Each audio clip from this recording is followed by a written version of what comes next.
All right. So you probably seen the news recently, a story about a transgender woman from Kingston who has kind of been battling with the local gym for use of the women's locker room.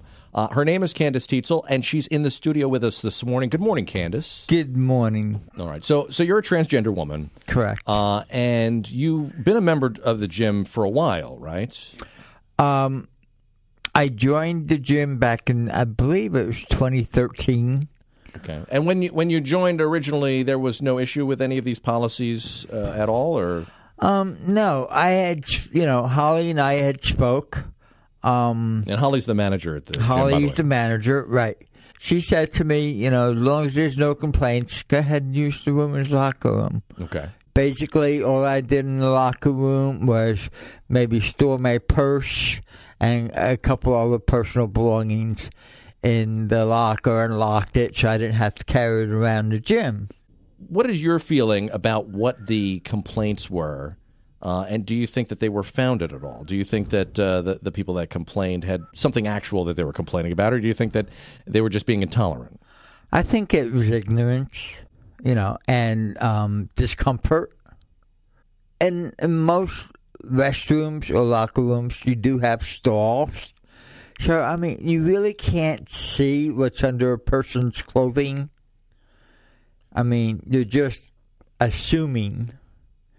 And, I think we all know that that's one thing you shouldn't do is assume because you don't know. All right, so now let's go back to the specifics of the complaint because I've seen a lot of the news coverage of it and I've heard a lot of the stories. And I guess what the gym was saying and what people were saying is that the complaints came after you allegedly used the women's locker room and were changing in there, and people felt uncomfortable. But you're saying that you weren't changing or disrobing in the locker room. You were just storing your purse. Yeah, I think I only changed maybe the first 2 times, and then I kind of rethought it, and my comfort level wasn't there. So I just started, wearing my gym clothes. I would even shower at home. Yeah. That was one of the complaints that I used to shower, and that never occurred. Well, what are your thoughts on that as a transgender woman? The issue of bathrooms, I know has been kind of a big deal, but really it's really a non-issue because you go to the bathroom, you go into the stall, you do your thing.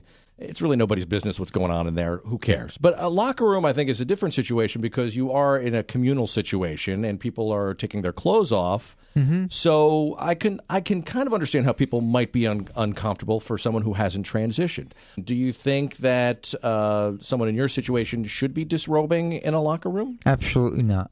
It kind of depends on what the situation is. Mm-hmm. And you really need to use your brains. If there's nobody around and you're just going to change your top, as long as you're wearing a bra, it takes seconds to change the top, from maybe a blouse to a T-shirt or vice versa.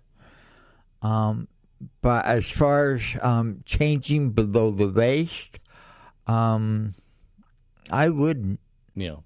So you're sensitive to other people's comfort level. Oh, absolutely. Yeah. So absolutely. So you're not saying, "Hey, I want to go into the women's locker room and I want to, take off all my clothes and walk around." Which, by the way, as a guy in the men's locker room, and other men do that when I'm in there, I'm terribly uncomfortable to begin with. I don't think anybody should be walking around. Yeah, I'm not comfortable with a locker room situation. Period. Right. Yeah. Right. I'll be honest. When we heard this story and some of the statements coming from other people, it kind of made it sound like you were going into the locker room and disrobing in front of the women, and that's why they were uncomfortable. You're saying that's not the situation at all. That's not the case at all. You just wanted to be able to go into the locker room to use the lockers and to be discreet and do your thing, and you have the right to do that.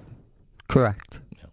All right. So, we did reach out to Mac Fitness, and we wanted to give them an opportunity to talk. They weren't available to call us this morning to come in, but they did give us a statement in which, I said I would read. So this is what they said. I think there are going to be continuing challenges in public and private clubs, YMCAs, and other facilities where locker rooms and showers are present. This is a unique and sensitive challenge, and obviously we want to keep everybody happy. We do not want our female members to feel uncomfortable. A transgender woman that's not fully transitioned can make other women feel uncomfortable in the locker room. It's not like we're talking about someone on a treadmill next to each other. It's about being undressed in a locker room next to each other. These are real concerns where other women can feel very uncomfortable. It's not about exercise equipment or which bathroom can be used either. It's about being fully unclothed in a locker room where the real challenge lies. We know our business won't be alone in determining how to move forward in this delicate issue, and I personally don't want anyone's rights to feel compromised. So, I mean, I think, like I said, I think most people want to do the right thing.